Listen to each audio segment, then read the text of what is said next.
বৰ্তমান উপস্থিত আছোঁ 15 নং ৰাষ্ট্ৰীয় ঘাইপথত বান্দৰদোৱাত মই উপস্থিত আছোঁ। অসম অৰুণাচল সীমান্ত বান্দৰদোৱাত মই 15 নং ৰাষ্ট্ৰীয় ঘাইপথত মই উপস্থিত আছোঁ। মোৰ ভিডিঅ' সতীৰ্থ সামগ্ৰিক পৰিৱেশটো দেখাব কি ধৰণে আচলতে 15 নং ৰাষ্ট্ৰীয় ঘাইপথটো মৰণ ফান্দলৈ পৰিণত হৈছে। এনেদৰে আচলতে এই সদাব্যস্ত যি পথ, এই 15 নং ৰাষ্ট্ৰীয় ঘাইপথটোত আচলতে যি প্ৰকাণ্ড গাঁত হৈছে, তাৰ ফলত আচলতে প্ৰত্যেক দিনেই ইয়াতে দুৰ্ঘটনা সংঘটিত হৈ আহিছে। মোৰ ভিডিঅ' সতীৰ্থ এই মুহূৰ্তত সামগ্ৰিক পৰিৱেশটো প্ৰথম খবৰক দেখাইছে কি ধৰণে আচলতে প্ৰকাণ্ড গাঁত, আৰু ইয়াতে এই ৰাস্তাটোৱেদি বিভিন্ন ঠাইৰ পৰা আচলতে বাছসমূহ আহে বা মালবাহী গাড়ীসমূহ আহে। বিভিন্ন প্ৰান্তৰ পৰা এইটো ৰাস্তাই ঢলাশদিয়া হৈ অসম অৰুণাচল যিটো আচলতে সংযোগী অহা যোৱা পথ, এই 15 নং ৰাষ্ট্ৰীয় ঘাইপথটোৱে এতিয়া মৰণ ফান্দলৈ পৰিণত হৈছে। মোৰ ভিডিঅ' সতীৰ্থ এই মুহূৰ্তত দেখাইছে আচলতে কি প্ৰকাণ্ড গাঁত, কি ধৰণে আচলতে বাহনসমূহ অহা যোৱাৰ ক্ষেত্ৰত বিভিন্ন অসুবিধাৰ সৃষ্টি হৈছে। যি আচলতে চিকিৎসালয়লৈ অহা হওক, ছাত্ৰ ছাত্ৰী স্কুললৈ অহাৰ ক্ষেত্ৰতে হওক, বিভিন্ন প্ৰান্তৰ পৰা যি গধুৰ যান বাহনসমূহ আচলতে এনেদৰে যি প্ৰকাণ্ড গাঁতসমূহৰ কাৰণে আচলতে অহা যোৱাত অসুবিধা হৈছে। মোৰ লগত ইয়াৰে একাংশ ব্যক্তি আছে, মই তেওঁলোকৰ পৰাই পোনে জানিবলৈ চেষ্টা কৰিম। মই দাদা আপোনাৰ ওচৰলৈকে আহিছোঁ। এটা দীৰ্ঘদিনীয়া সমস্যা। আমি যিহেতুকে অৰুণাচল সীমান্ত বান্দৰদেৱা 15 নং ৰাষ্ট্ৰীয় ঘাইপথত আমি যিটো ৰাস্তাৰ অৱস্থা আমি ভোগ কৰিব লগা হৈছে, বৃহৎ এটা গাঁত হৈছে। আৰু যিহেতুকে অৰুণাচলৰ পাহাৰ খনন কাৰ্যৰ কাৰণে আমাৰ এই যেতিয়া বৰষুণ হৈ যায়, এই ৰাস্তাটো দি আমি অহা যোৱা কৰাত বহুত অসুবিধাৰ সন্মুখীন হওঁ। ডাঙৰ যান বাহন অৰুণাচললৈ অহা যোৱা কৰে আৰু বাছসমূহ অহা যোৱা কৰে ইমূৰৰ পৰা সিমূৰলৈ। আমি যথেষ্ট সমস্যাৰ সন্মুখীন ভুগিছোঁ আৰু প্ৰশাসন বিভাগেও বাৰম্বাৰ আমি এই সমস্যাটোৰ ওপৰত দৃষ্টিগোচৰ কৰাটো তেওঁলোকে কোনো গুৰুত্ব দিয়া নাই।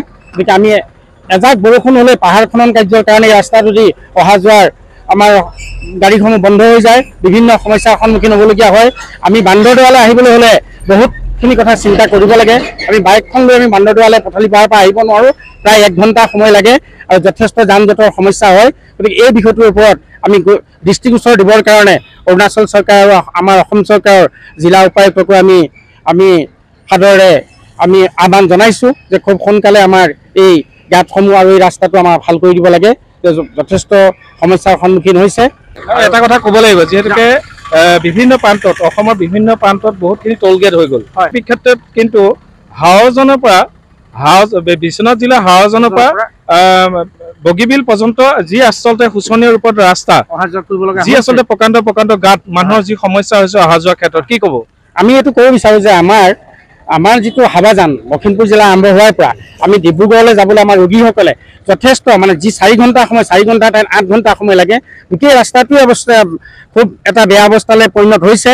যে আমি ভাবিছোঁ যে চৰকাৰে এই গোটেই ৰাস্তাটোৰ ওপৰত ইমানখিনি টোল গেট কৰিছে, টেক্স লৈ আছে চৰকাৰে, কিন্তু ৰাস্তাটো নিৰ্মাণৰ ক্ষেত্ৰত কোনো কিন্তু গুৰুত্ব দিয়া নাই আৰু যথেষ্ট জনসাধাৰণে সমস্যাৰ সন্মুখীন ভোগ কৰিব লগা হৈছে।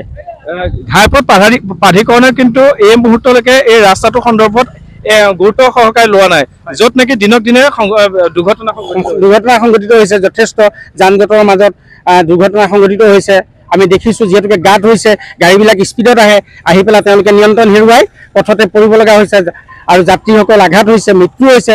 এইখিনি আমি সমস্যা দেখিবলৈ পাইছোঁ। এই সমস্যাটোৰ ওপৰত কিন্তু চৰকাৰে গুৰুত্ব দিব লাগে বুলি আমি সাদৰে আহ্বান জনাইছোঁ।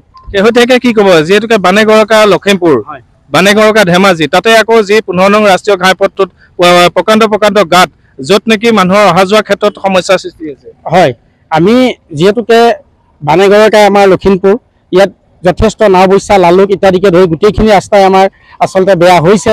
আমি এইটোৰ ওপৰত আমি গুৰুত্ব দিবলৈ আহ্বান কৰিছোঁ। আৰু পাহাৰ খনন কাৰ্যটো যদি আমাৰ বন্ধ নহয়, কিন্তু আমাৰ এই যিটো পাহাৰীয়া অঞ্চলৰ পথালি পাহাৰৰ পৰা যিটো বান্দৰদোৱা হাৰমতিলৈকে ৰাস্তা, এই ৰাস্তাটো কিন্তু কোনোদিনা সমস্যা দূৰ নহ'ব বুলিয়ে আমি অনুমান কৰিছোঁ। গতিকে এইখিনিৰ ওপৰতো আমাৰ অসম চৰকাৰে গুৰুত্ব দিব লাগে। আৰু আমাৰ বনাঞ্চলৰ কাৰণে বানাক্ৰান্ত ৰাইজ যথেষ্ট সমস্যাৰ সন্মুখীন হৈছে, সেইখিনিৰ ওপৰত আমাৰ গুৰুত্ব দিবৰ কাৰণে আমি আচলতে অসম অৰুণাচল সীমান্তৰ কাৰণে এই দুইখন চৰকাৰ হেমাহিভাৱে আজি এই ৰাস্তাটো আমি অনুমান কৰিছোঁ যে আচলতে সীমান্ত অৰুণাচল আৰু অসমৰ যুটীয়াভাৱে এই ৰাস্তাটো হোৱাৰ কাৰণে দুইখন চৰকাৰে আচলতে হেমাহিৰ কাৰণে এই ৰাস্তাটো এই অৱস্থা আমি দেখিবলৈ পাইছোঁ আৰু বহুত দীৰ্ঘদিনীয়া সমস্যা হৈ থকা আমি দেখিছোঁ। গতিকে এইটোৰ ওপৰত খুব গুৰুত্ব দিব লাগে বুলি আমি আশা কৰোঁ। আমি শেহতীয়াকৈ আমি অৰুণাচল আৰু অসম চৰকাৰক আমি এটাই আহ্বান জনাওঁ যে খুব কম দিনৰ ভিতৰতে আমাৰ এই 15 নং যিটো ৰাষ্ট্ৰীয় ঘাইপথ, এই ৰাস্তাটোৰ দুৰৱস্থা নিৰীক্ষণ কৰি খুব তৎকালভাৱে ইয়াক এটা নিৰ্মাণ কৰাৰ ব্যৱস্থা কৰিব বুলি আমি আশা কৰিছোঁ। আমি জনসাধাৰণে দুয়োখন চৰকাৰক আমি আহ্বান জনাইছোঁ। হয়, আচলতে ইয়াৰ যি স্থানীয় ব্যক্তিসকলে তেওঁলোকে বিভিন্ন সময়ত আচলতে এই 15 নং যি ৰাষ্ট্ৰীয় ঘাইপথটোৰ যি দুৰৱস্থাক লৈ দিনক দিনে যি আচলতে দুৰ্ঘটনা সংঘটিত হৈ আছে, সেই পৰিপ্ৰেক্ষিতত ৰাস্তাটোৰ সন্দৰ্ভত আচলতে বহুখিনি অনুনয় বিনয় কৰিছে। তেখেতসকলৰ পুনৰবাৰ এটাই প্ৰশ্ন, হয়তো এই বান্দৰদোৱাত অসম অৰুণাচল সীমান্ত হয় কাৰণে আচলতে মাহীয়ে চকুৰে আচলতে দুইখন চৰকাৰ চাইছে নেকি।